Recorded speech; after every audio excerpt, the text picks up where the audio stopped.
Hello everyone, I'm Karuna and I welcome you all to my channel. Till now, we have been writing programs which include statements that are executed only once. But what if we want to repeat a task or execute the given statements n number of times? So for this, we are now going to study loops, which are also known as iteration statements, which will help us to perform a given task repeatedly. It is easy to find examples of loops around ourselves. Have a look at this graphic in which a girl is skipping a rope some defined number of times, whereas the image on the right hand side shows Earth's rotation around its own axis. So from these two examples, we can clearly infer that a loop can be executed for a specified number of times and therefore known as a finite loop. And on the other hand, a loop may execute for infinite number of times, thus giving it a name, an infinite loop. Now let's learn about the different types of loops available in Python programming language. The first one is a counting loop, a loop that repeats a task for given number of times. The example of a counting loop is a for loop. And the next one is a conditional loop, in which the task is performed repeatedly based on a condition. So if the condition is evaluated to true, then the task will be performed according to the condition, and if the condition becomes false, then the control moves to the statements which are written outside the while loop. Now let's understand for loop in detail. A for loop can work on the values of any sequence which can be of type list, a tuple, a string, etc. Here is the syntax of for loop. For is a reserved word. Variable is any word which follows the rules for identifiers. In is the membership operator, which will keep on looking for the values in the given sequence as they are assigned to the variable. Sequence, as I already mentioned, is the collection of values present in a list, tuple or a string. The colon, which follows afterwards, marks the beginning of the indented block made for the for loop. The statements written after it will be indented automatically, which will keep on executing according to the number of values present in the given sequence. Let's have a look at this flowchart, which will help us to understand the flow of control when the for loop gets executed. As the variable gets the values from the sequence one by one, the condition is that it will keep on checking if the last element is reached or not. So if the condition that the last element is not reached becomes true, that means there are still elements present in the sequence, then the loop body keeps on getting executed, and this is how the loop continues. After the last element is reached and the loop body gets executed for the last time, because there are no elements which can be assigned to the variable, so the loop exits and therefore the statements which are written outside the loop will get executed. Here are few examples of for loop. Now you can see in the square brackets I have mentioned some values.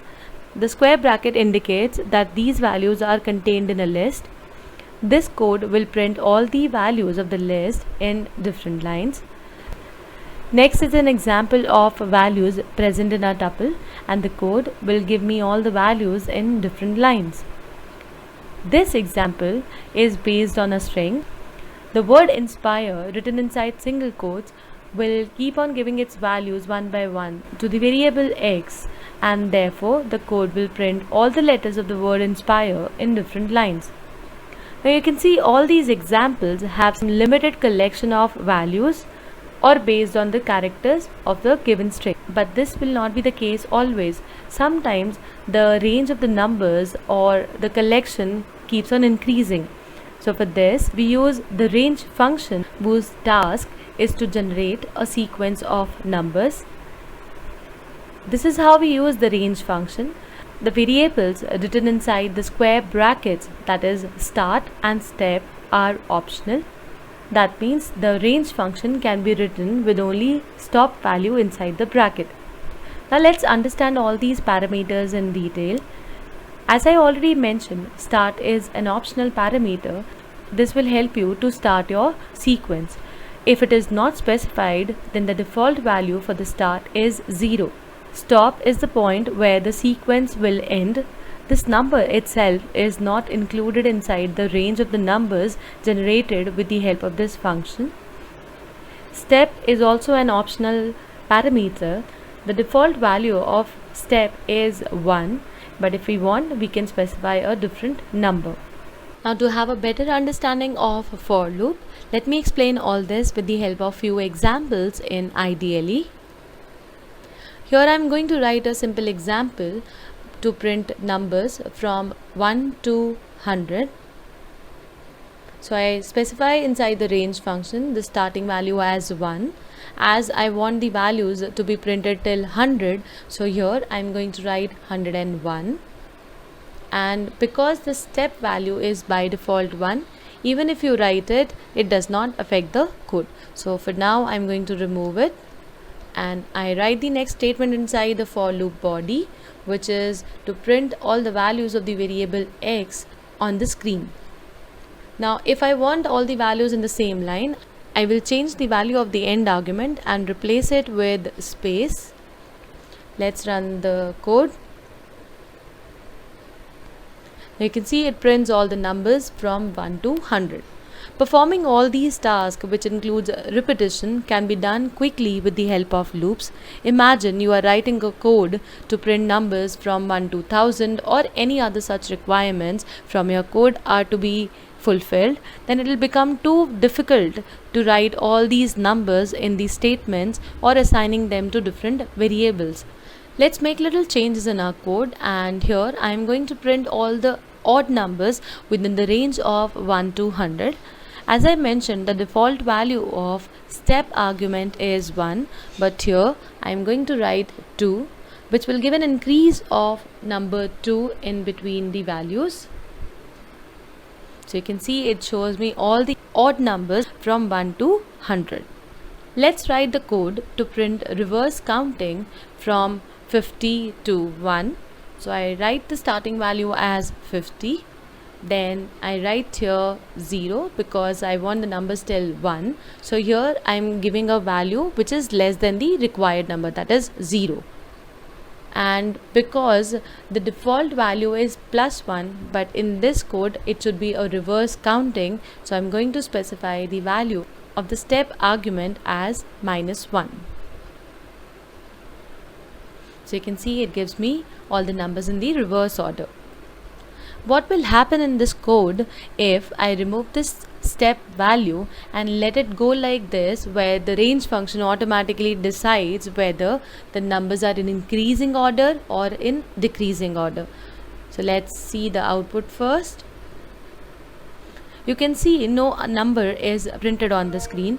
It happens because this range function, whose task is to increase the value by 1 because of the step argument, but the range that I have specified gives me the numbers from 50 to 0. So it becomes important that I specify the step argument as -1. There is another way of printing all these numbers in reverse order. So let me show that here. First, I'm going to use a function called reversed, and you can see that the definition of the reverse function is it reverses the iterator according to the given sequence. Now, as I mentioned, I want the reverse counting from 1 to 50. I'll specify here 1, 51, and let me show the output. So you can see the numbers are printed from 50 to 1. In this case, you do not need to specify the start as a 50. This reversed function will automatically reverse the range provided by the range function.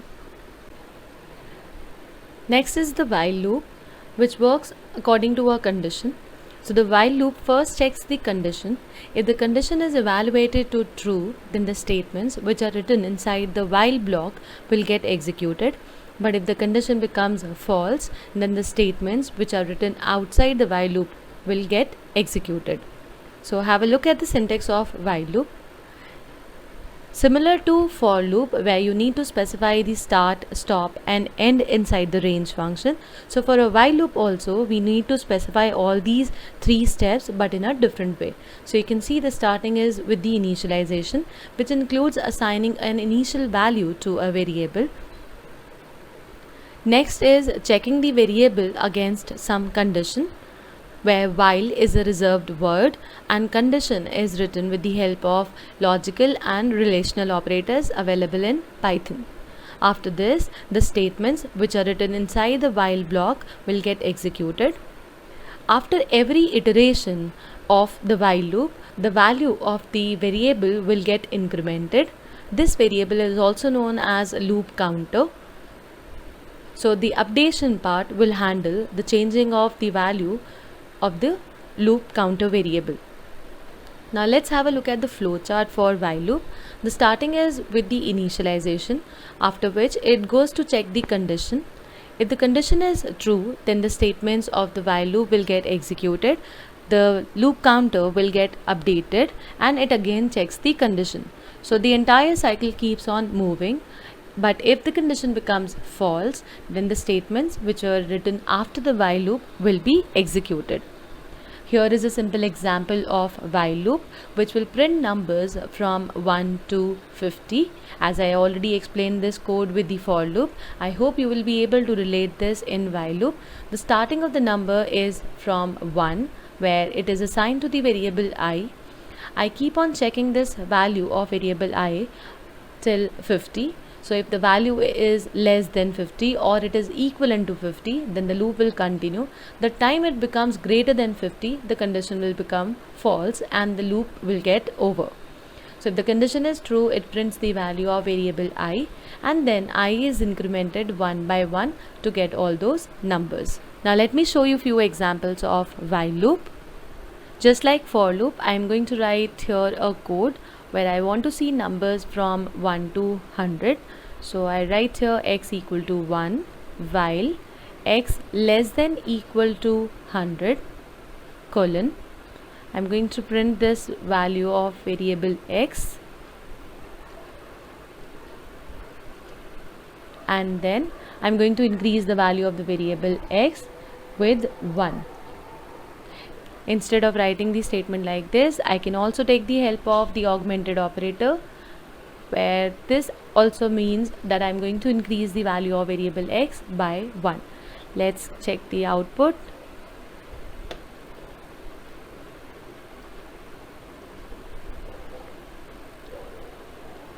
So you can see all numbers from 1 to 100 are printed. In order to print the reverse counting using while loop, I'll have to initialize the variable x with 100 and the condition will change as the last number in the sequence should be 1. So I'm going to replace the condition with this, where the numbers which are coming in variable x should be greater than or equal to 1. As the numbers are now decreasing one by one, so I am going to replace the statement with this, where I keep on decrementing the values and this expression will also get changed. So you can see the numbers are now in reverse order. So it's important to understand where you are going to apply while loop and where for loop is essential. For loop is preferred where you know the number of steps are defined or the sequence is already mentioned. There we can easily use for loop. But when a task is to be performed based on some conditions, we would always use a while loop. All these loops that we have seen till now are examples of finite loops. So now let me show you how a little change in your code will make it infinite. It is important to understand infinite loops also, because sometimes we write a code and the change in the variable value or a wrong condition might give you an output which keeps on executing infinite number of times. So you can see I have written this code which is printing numbers from 100 to 1. So let's say if I forgot to change this expression and I let it increase the numbers one by one. So you can see the starting was 100. Now the condition was that the value of x should be greater than equal to 1. But if I keep on incrementing, then obviously the values will always be greater than equal to 1. Now let me show you the output. So you can see after 100 the next number was 101, and all these numbers will always be greater than equal to 1, and therefore the loop becomes infinite. This will keep on printing the values, and to stop this from printing you will have to close the window by pressing Alt F4.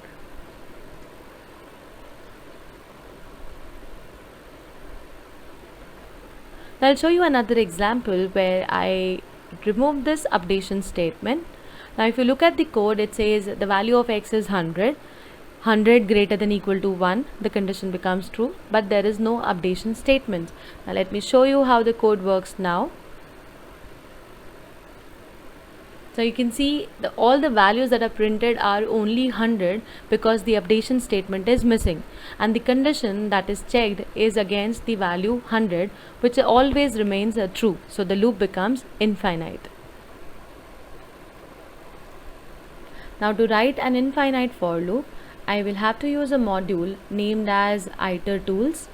So I have imported this module into my code using the import statement. And the statement for the for loop will be for n in itertools dot count.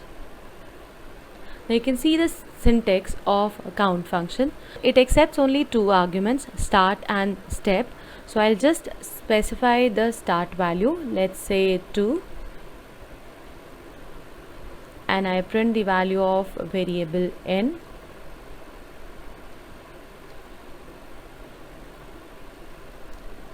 Let's see the output. So you can see the numbers are by default increasing by 2 as there is no range specified for it. So it keeps on iterating according to those given values, and therefore the loop becomes infinite. Thank you so much for watching this tutorial. My next tutorial will focus on jump statements like break and continue, and the else part of for and while loop. The link for the worksheet can be found in the description box. If you have any doubts, please feel free to mention in the comment section. If you like the video, please click the like button, subscribe to my channel, and stay tuned for latest updates. Till then, keep working with smile.